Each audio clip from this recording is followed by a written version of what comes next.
vida contemplativa, a vida de oração, e assim, diferentemente dos franciscanos, tem uma vida mais missionária, as clarisas têm uma vida mais de oração e de intercessão.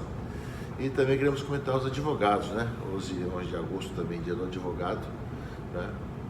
Aqueles que têm essa grande, importante missão de procurar, através das leis, encontrar soluções para as pessoas, né? Então, grande parte também dos políticos também são formados também no direito, né? Então, nós queremos cumprimentar e rezar por eles também. E, ao mesmo tempo, nós estamos na igreja nesse mês de agosto, no mês vocacional, tendo o ano vocacional, com todas as vocações, cada semana uma.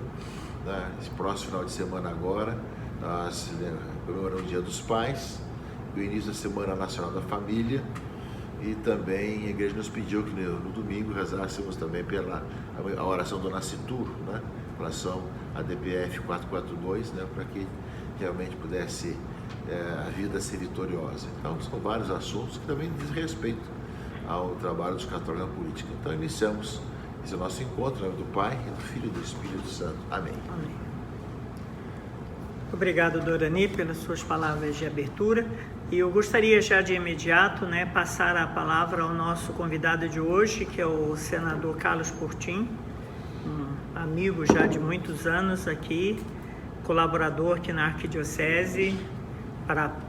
Já dividimos também a apresentação do programa Vox Populi no passado, nós dois, com o professor Sérgio Pereira.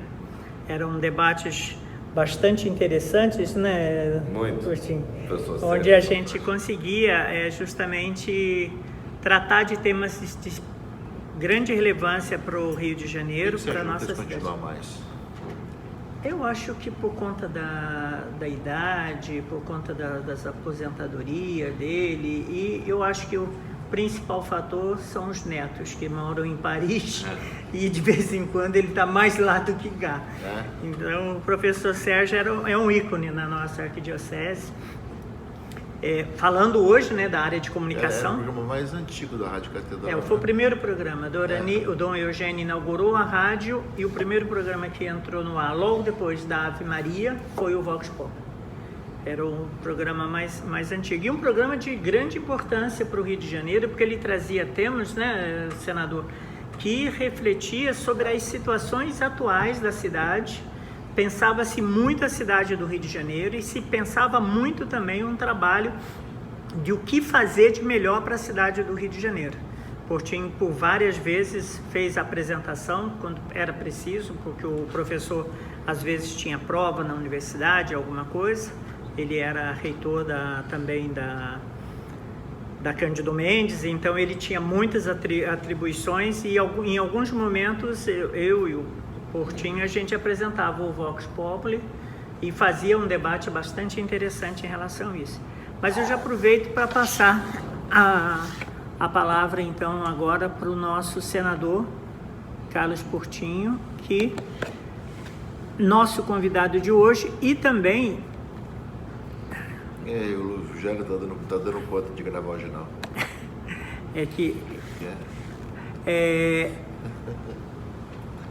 E que também ele hoje traz para a gente a possibilidade da gente refletir um pouco sobre uma visão para o Rio, uma ideia de visão diferenciada para a nossa cidade do Rio de Janeiro, de uma forma em que a gente possa pensar o Rio de Janeiro diferente, pensar o Rio de Janeiro mais positivo. Eu tenho visto e acompanhado o mandato do senador, dificilmente a gente vê o senador fazendo críticas às questões do Rio de Janeiro. Quando são extremamente construtivas, são ponderações que faz com que traga soluções e propostas extremamente positivas para que a gente tenha uma cidade do Rio de Janeiro melhor.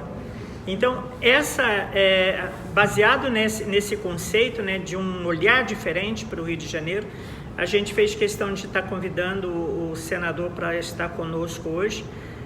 E já peço ao senhor, senador, desculpa pela não participação de tantos parlamentares, porque geralmente nós temos um grupo de católicos parlamentares bem atuantes na Arquidiocese, mas com a agenda hoje do presidente da República, Então, alguns foram convidados para estarem presentes, outros foram intimados a estarem presentes.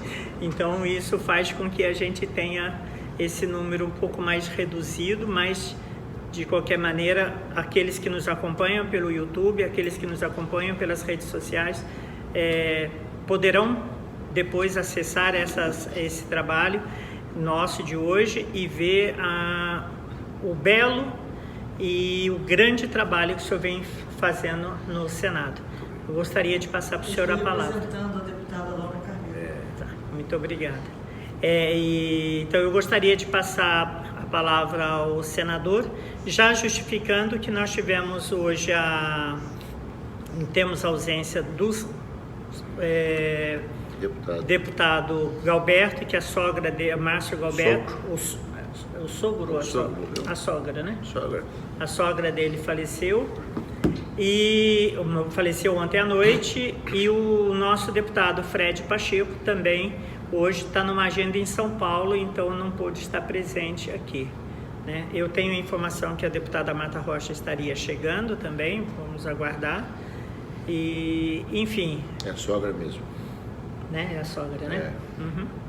Então, com a palavra, o nosso senador da República.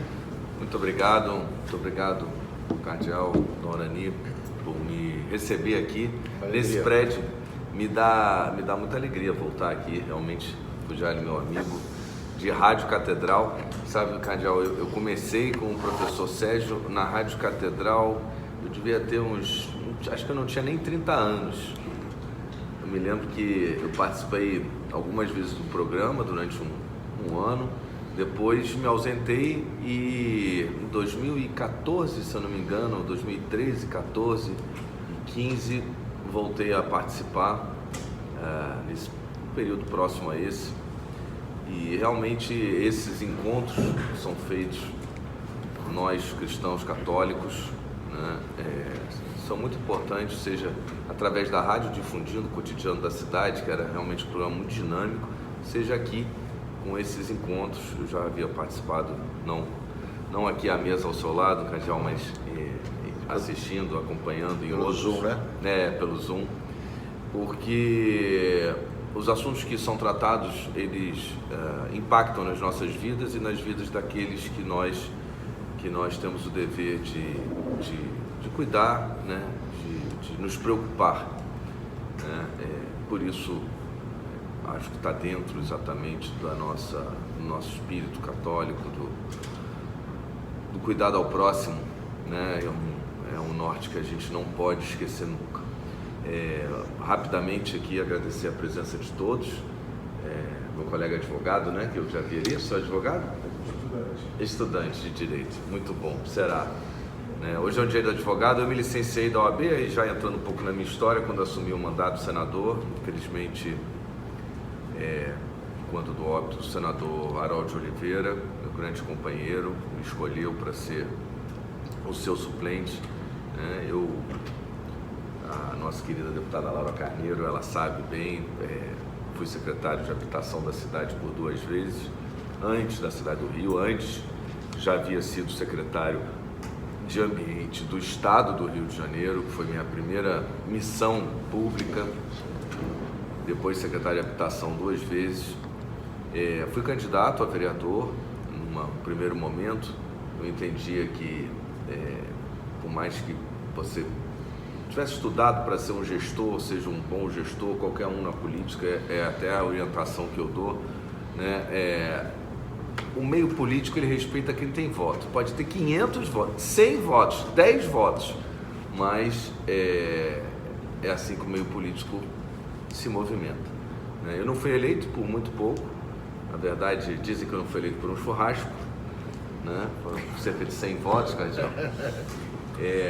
Foi realmente para mim muito frustrante, né? Porque você se empenha, mas eu tive essas outras oportunidades, como na vida pública, me especializei em gestão e liderança pública pelo Centro de Lideranças Públicas, que fica em São Paulo, até sob a coordenação do ex-candidato a presidente, agora nas últimas eleições, Luiz Felipe Dávila, que é uma pessoa incrível e forma que é importante, né? Formar quadros políticos, né? Eu fui a primeira turma, o laboratório do Centro de Lideranças Públicas e tive lá e há hoje diversos secretários de governo no Brasil inteiro, prefeitos e outros agentes políticos formados pelo Centro de Liderança Pública. É muito importante porque eu acreditava que para gerir uma secretaria não basta ser advogado, eu também tenho a formação na pós-graduação em Direito Público e Privado,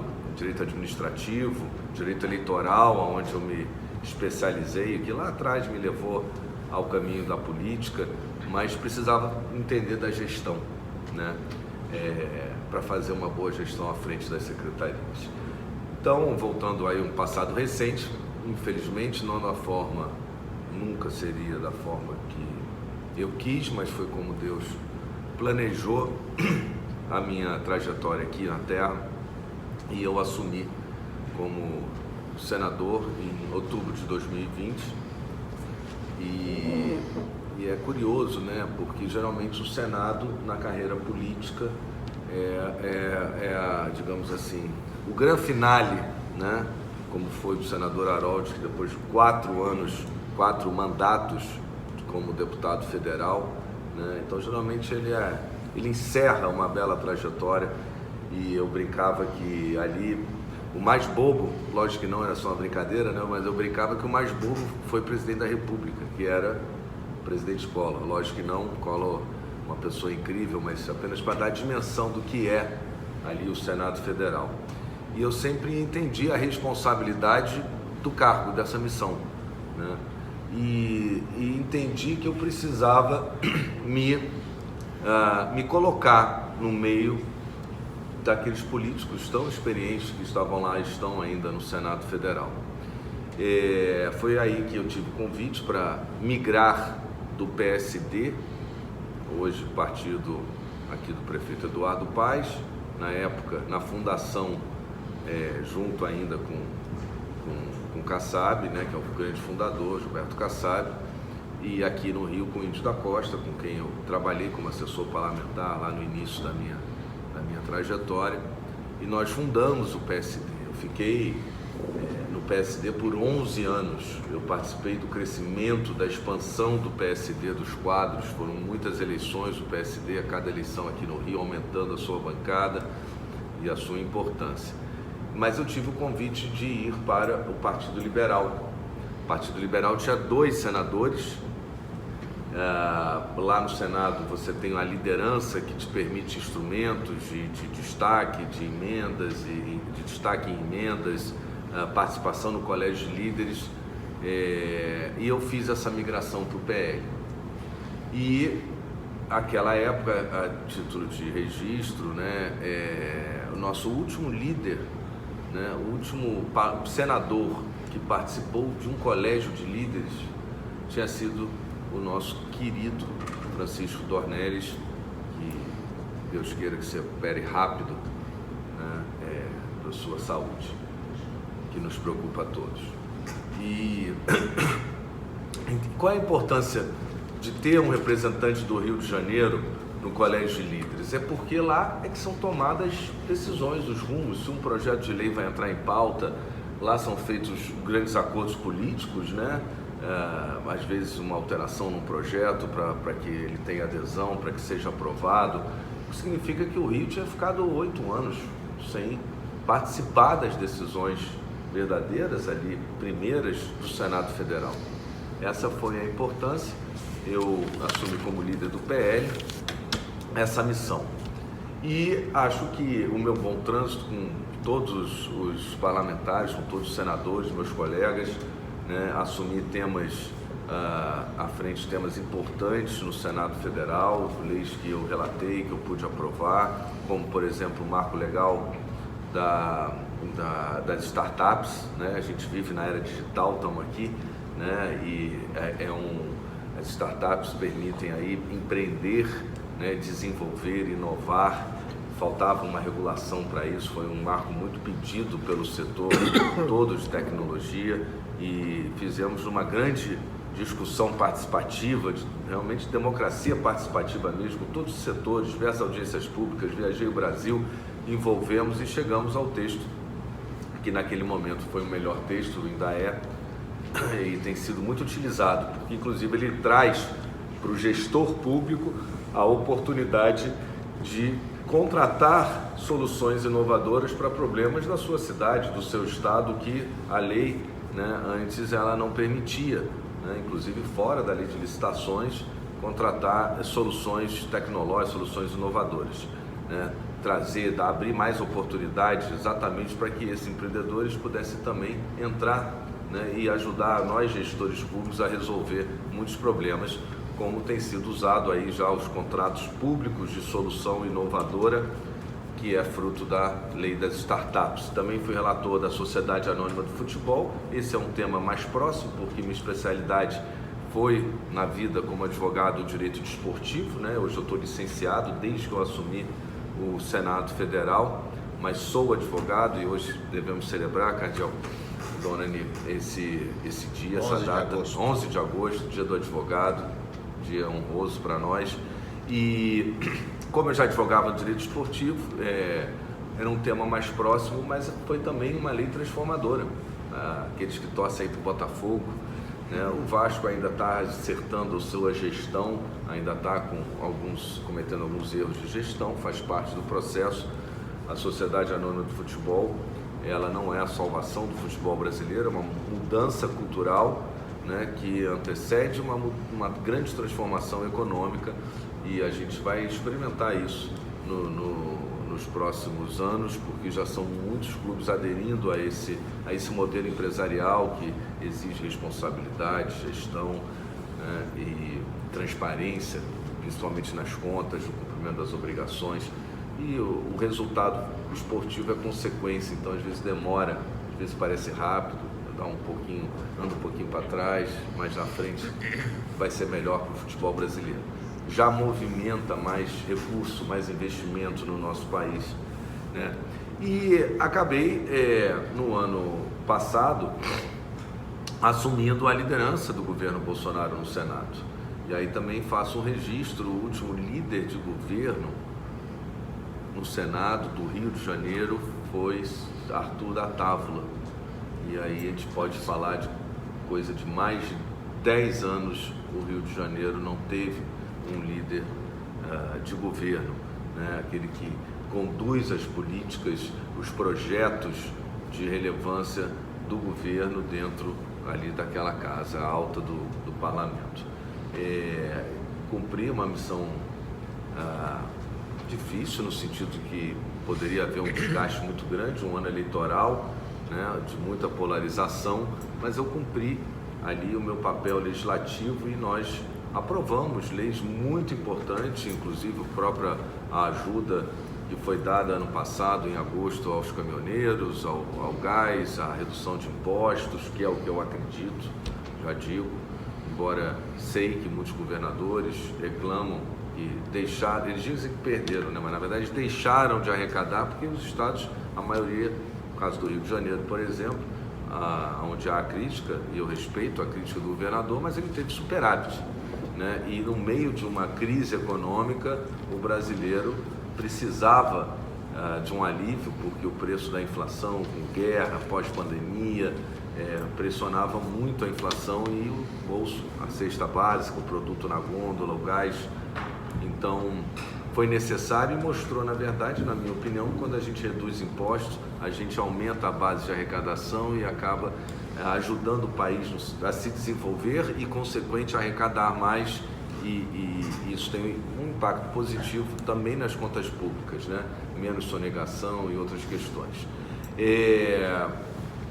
Nesse ano de 2023, eu volto para a liderança voltei para a liderança do Partido Liberal no Senado e continuo conduzindo agora uma bancada de 13 senadores. Quando eu cheguei éramos 3 senadores, depois, ao longo do ano eleitoral passado, veio primeiro o senador Romário, que se reelegeu depois para o Partido Liberal, na sequência o senador Flávio Bolsonaro, junto com o presidente Bolsonaro, logo após o governador Cláudio Castro. Então, eu fiquei muito feliz de poder participar também no PL do crescimento do partido. Eu acredito, sinceramente, na política, em qualquer atividade, ninguém vence sozinho, ninguém faz nada sozinho, a gente cada vez mais tem que se unir, seja na sociedade civil, seja no nosso bairro, seja na nossa congregação, unir os esforços, as mentes, pensar junto. Eu acredito, eu venho do esporte, minha origem, lá atrás, quando menino ainda, fui atleta do Flamengo, fui vice-presidente do Flamengo, acredito no esporte. E no esporte a gente joga junto, E esse espírito me faz ter uma satisfação de ter participado também do crescimento do Partido Liberal. E agora esse ano pensando um pouco mais aqui na nossa cidade do Rio de Janeiro, que é natural, porque no ano que vem tem uma eleição. E eu venho construindo, sim, eu venho estudando, na verdade, dados do Rio de Janeiro, entrando em temas da cidade do Rio de Janeiro e construindo com as instituições, como para me fazer conhecido, é lógico, e ouvir das instituições as suas demandas, para a gente poder, como eu digo, em breve resumo, como disse o Pugialho, não gosto da crítica pela crítica, gosto sempre de construir.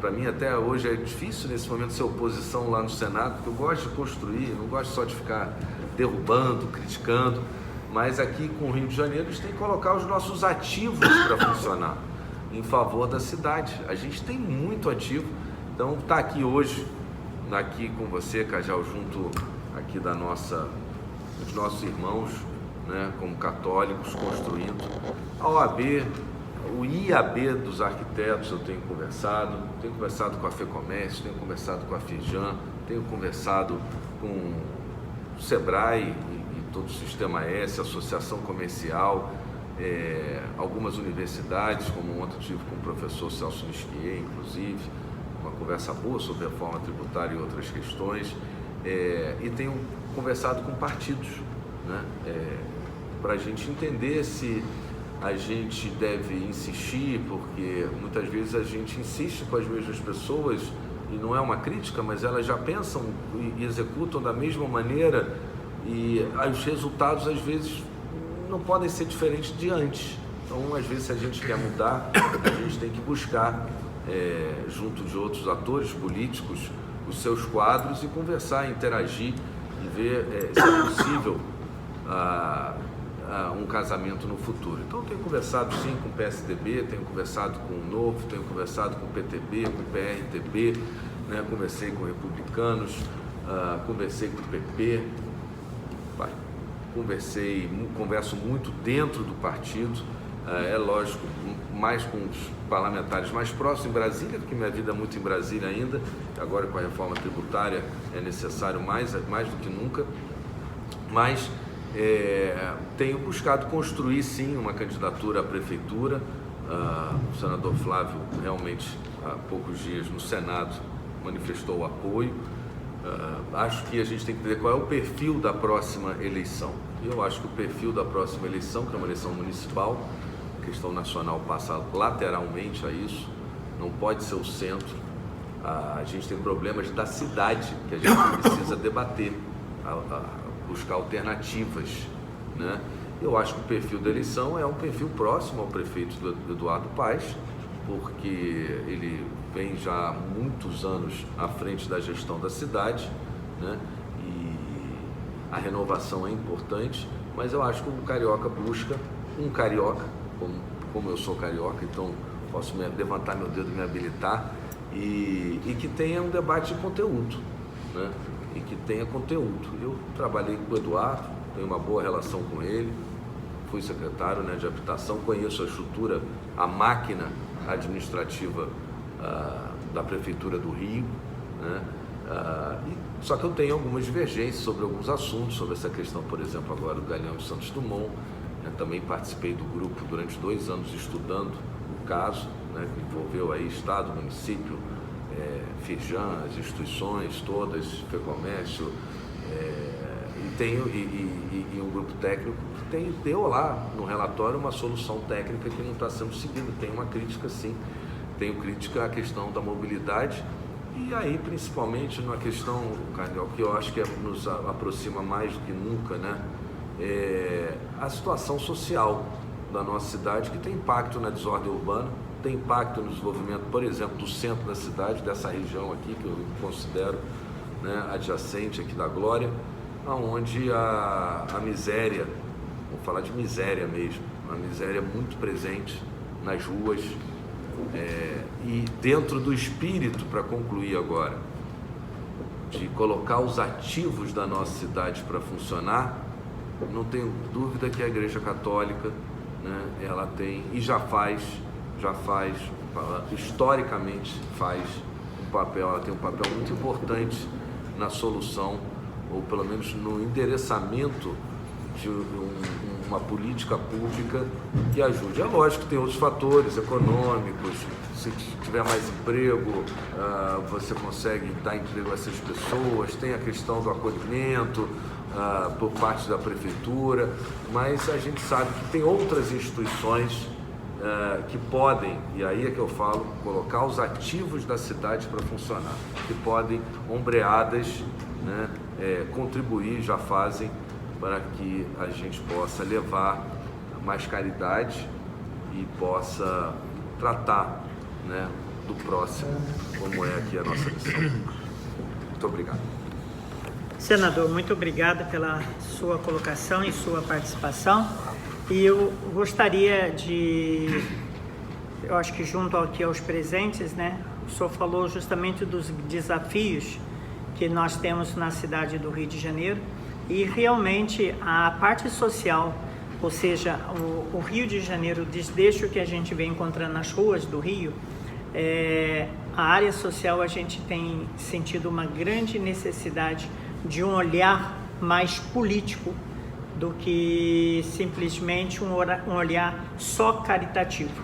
A gente tem visto que muitas pessoas, principalmente muitas instituições, e eu aí incluo de uma forma muito clara a Igreja Católica, que tem feito muitas ações na rua, tem feito um trabalho extraordinário na rua, mas são trabalhos paliativos, porque isso é um dever e uma missão do Estado, do governo, dos governos em geral, seja municipal, seja estadual e seja federal. A gente não pode negar isso. Há uma grande carência também na nossa cidade do Rio de Janeiro na área de saúde. Os hospitais, as pessoas têm reclamado muito para a gente a questão em relação à saúde. A gente tem ouvido muito e a gente tem tido oportunidade de conversar através da pastoral, a gente tem acesso a algumas informações, a questão do desemprego na cidade do Rio de Janeiro, a questões de habitação no Rio de Janeiro. As habitações, quando são oferecidas, são extremamente longínquas dos centros por onde aquelas pessoas trabalham, então fica uma dificuldade. E se nada disso bastasse, se só isso fosse o tema, a gente hoje em dia enfrenta uma grande dificuldade, inclusive no transporte da cidade, que são a Supervia. Ontem, uma senhora de 80 anos descia no meio carregada praticamente, porque os trens paravam por questões até mesmo de segurança, roubo de cabos e tantas coisas assim. Então esse é o grande desafio hoje da cidade do Rio de Janeiro.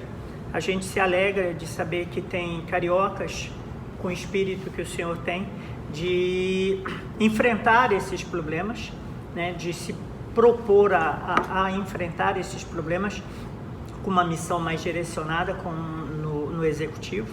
E a gente gostaria de ouvir um pouquinho do senhor sobre essas mazelas que a gente encontra na cidade do Rio de Janeiro. Vamos lá, a gente tem que buscar um desenvolvimento. Quando fui secretário de habitação, mérito na época do programa Minha Casa Minha Vida, eu sempre falo, e do prefeito Eduardo Paes também, que teve o mérito de contratar muitas unidades habitacionais. A habitação, Pujali, ela é uma roda. Se ela para ela voltar a engrenar, demora, e essa demora às vezes representa 2, 3 anos, que é o tempo de contratação, de construção de unidades. A prefeitura, ela tem pelo seu orçamento, uma capacidade de entregar muito pequena, né? A prefeitura, a não ser que venha o governo federal e uma política pública que oferte um número maior.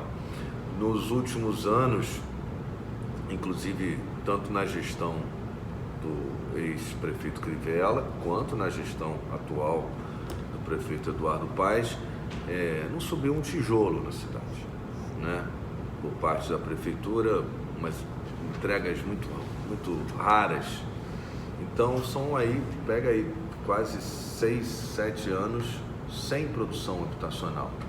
E não é por falta de plano. Por exemplo, quando eu terminei minha gestão na Secretaria de Habitação, a gente entregou o plano de habitação social do Porto, no governo Eduardo Paes. Nunca vi o prefeito Eduardo Paes, nem em campanha, fazer uma única referência ao plano de habitação social, que é a obra do governo dele, né? Inclusive participativo, colaborativo, uniu secretarias, uniu sociedade civil. A gente pegou aquele armazém ali no Porto, e fizemos um grande fórum, uma audiência pública aberta, onde todos deram as suas sugestões, levantamos os terrenos todos, falando em moradia próxima à cidade, que eu também acredito nisso, né? Eu sou sobrinho neto de Carmen Portinho, que é responsável pela construção do Pedregulho em Benfica, do Minhocão, ali na Gávea, e ela justamente dizia isso, a aproximação do trabalhador da casa ao trabalho, né? A casa e trabalho tem que estar próximo, até por uma questão de mobilidade. Ela falava isso já em 1940, e o Pedregulho é isso, porque foi para os servidores públicos da prefeitura, pela proximidade com o centro, e o Minhocão na Gávea, pela proximidade, ali ao lado da PUC, né? Pela proximidade também do trabalhador ali da Zona Sul. Então, o centro da cidade, o plano de habitação social, que está lá, adormecido, ele inclusive estende a mancha do centro para São Cristóvão. Eu vi essa semana ontem o prefeito celebrando um acordo que ele fez para levar as CEPACs para São Cristóvão. Isso já estava lá no plano de habitação social dele.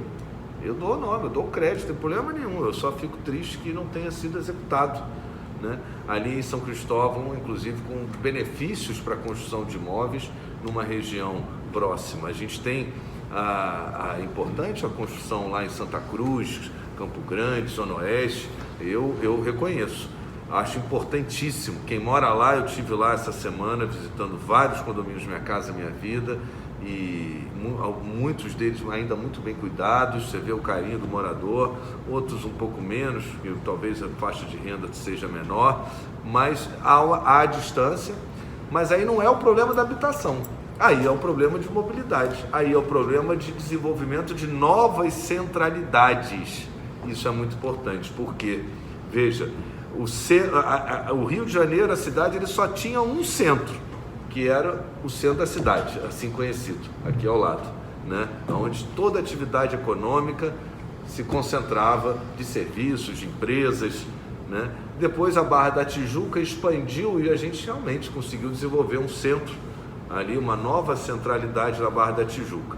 E ficamos estagnados nisso durante décadas, né? A própria Ilha do Governador, né? Talvez pelo próprio nome, está lá isolada, esquecida. Poucos sabem que ali é uma centralidade, tem um potencial de desenvolvimento de uma centralidade importante. Você pega o que aconteceu com o esvaziamento do centro da cidade, a nova centralidade do Rio de Janeiro não é nova, porque está indo para a Zona Sul, foi deslocada para a Zona Sul, que era eminentemente residencial, e isso esvaziou. Como é que aconteceu isso? O centro financeiro, primeiro nós perdemos para São Paulo, e o que sobrou de financeiro, de fundos, de investimento, todos foram para o Leblon, porque a aproximação da casa do trabalho, daqueles empresários. Você pega os escritórios de advocacia, né? Aí uma questão urbana que a gente pode um dia discutir mais profundamente, que foram as intervenções no centro da cidade, que na minha opinião, hoje olhando para trás, né? Não quero ser engenheiro de obra pronta, mas eu acho que foram mal planejadas, porque elas também contribuíram para o esvaziamento do centro da cidade. Por quê?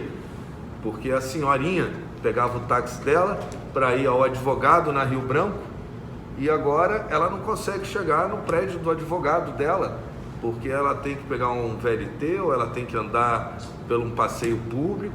E aí o que aconteceu? O advogado dela se mudou para a Zona Sul, para ficar mais perto dela, ou se mudou para Tijuca, para ficar mais perto dela. Alguns fizeram esse movimento, muitos fizeram esse movimento. Os grandes escritórios hoje, a advocacia, que geram empregos, não é só do advogado, é de toda a estrutura dele, né?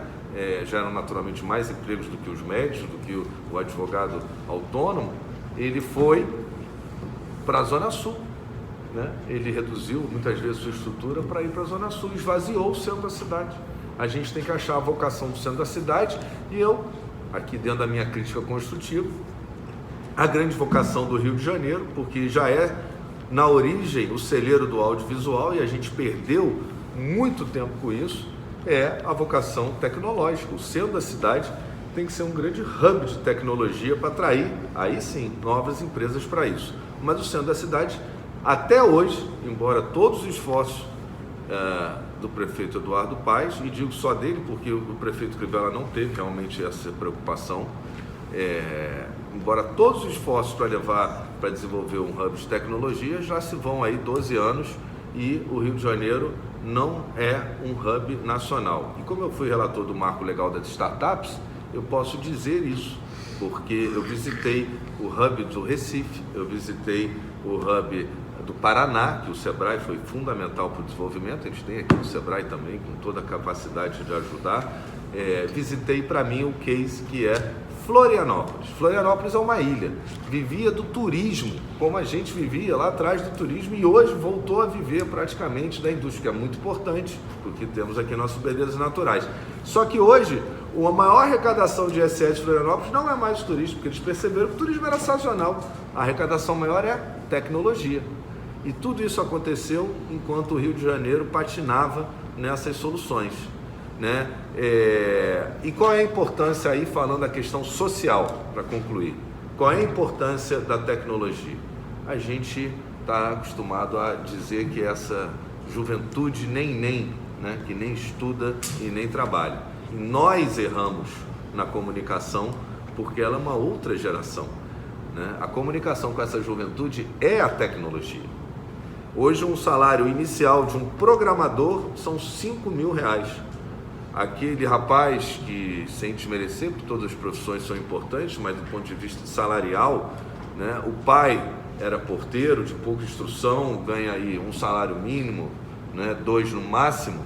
Ele, filho, tem a oportunidade hoje, através da tecnologia, de uma formação, começar num mercado que paga R$5.000 para um programador. Isso é só um programador, fora com a infinidade de atividades que tem, desde piloto de drone, né, que também estava vendo outro dia, é coisa de R$9.000, e hoje no agro, por exemplo, no Brasil é muito importante, né, e tantas atividades que você pode imaginar, não é um brinquedinho, isso tem uma vocação comercial.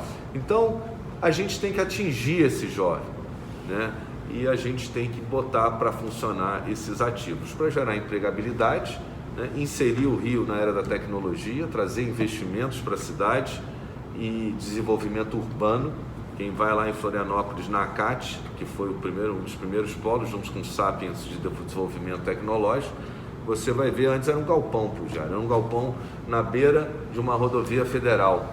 Agora você tem todo um centro comercial, prédios comerciais, porque a tecnologia trouxe desenvolvimento urbano, né? O fato de ser ali um hub de tecnologia, de inovação, aproximou empresas.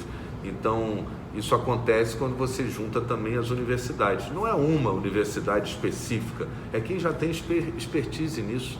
Lá em Santa Catarina, por exemplo, você tem a federal, a estadual, produzindo para a indústria, por demanda da indústria, né, pegando esses alunos para inovar no que a indústria precisa. É um sistema, a gente tem que olhar para a tecnologia como um sistema, não são ações isoladas que vão desenvolver um hub, e o Rio de Janeiro perde a oportunidade também de atacar uma questão social de empregabilidade. Muito obrigado, senador. Eu gostaria agora de passar ao nosso cardeal, nós já são 10 horas, e para que a gente já comece a caminhar para o encerramento. Mas deve ter o pessoal. Gostaria, por participação de todos também. Alguém gostaria de falar fazer também? Porque eu acho que esse é um assunto muito importante né, sobre soluções para o Rio de Janeiro. Né? O Rio teve já sua parte importante na história e há uma dificuldade muito grande agora em vários aspectos, né?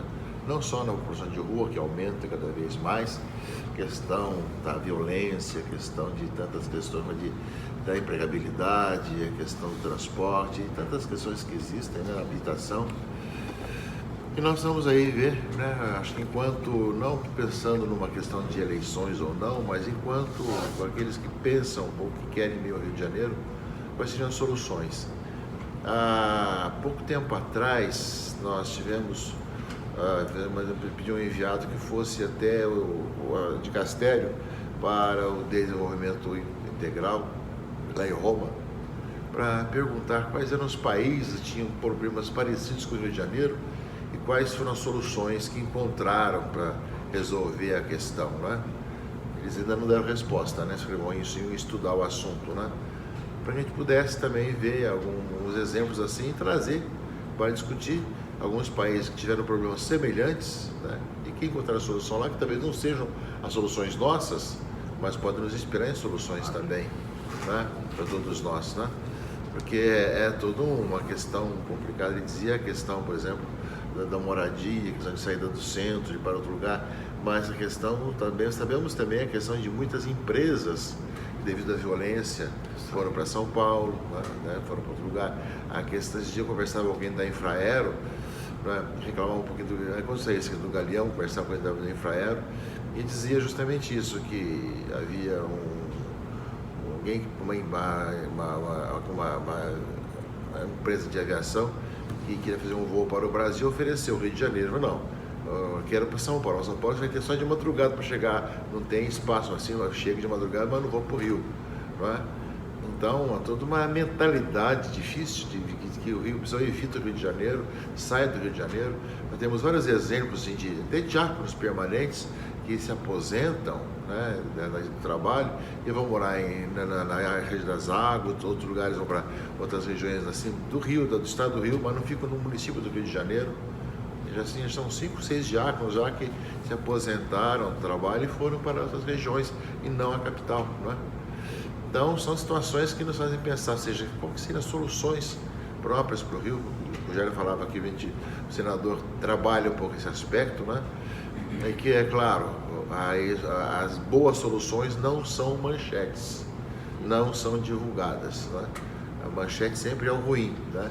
E parece que fazem questão de divulgar sempre as coisas ruins. Diz, quando você vê as estatísticas, que Rio não é a cidade mais violenta do Brasil, nem da região, né? Mas aparece a propaganda que é, né? São situações que nós temos que ver enquanto políticos católicos, né? De diversos partidos e tudo mais, e a igreja enquanto tal, que se pode fazer. A parte de assistência, alimento para as pessoas, café da manhã, almoço, cesta básica, essas questões de tentar dar um passo, que seja o Banco da Providência, que forma pessoas, né, só que segue um número limitado, para dar uma profissão para a pessoa e qualifica para poder entrar no emprego, já também acontece isso, né? Mas nós precisamos de muito mais do que isso, né? Acho que ao ver a cidade do Rio de Janeiro, a sua bela história e a situação de hoje, né, nós somos chamados a pensar sobre isso. E enquanto católicos temos que pensar sobre isso daí também, não é? Isso tanto na questão política como nas questões também de mentalidade e de comunicação também, não é? Dona Ani, gostaria de aproveitar a sua fala, se puder. Claro, tá na mão de vocês aí. Uma coisa que é realmente muito verdade. A política da boa ação não aparece. Deixa eu mostrar que está falando agora, Joel. Acorda pro Jali. O Joel está dormindo? Eu aproveito a sua fala, Dona Dani, quando o senhor diz que a política da boa ação não aparece, né? A minha especialidade era política de prevenção. Então eu sempre dizia que a prevenção rouba as notícias, como ele disse, né? Porque quando você faz, quando você evita, a política rouba as notícias dos jornais, né? O jornal quer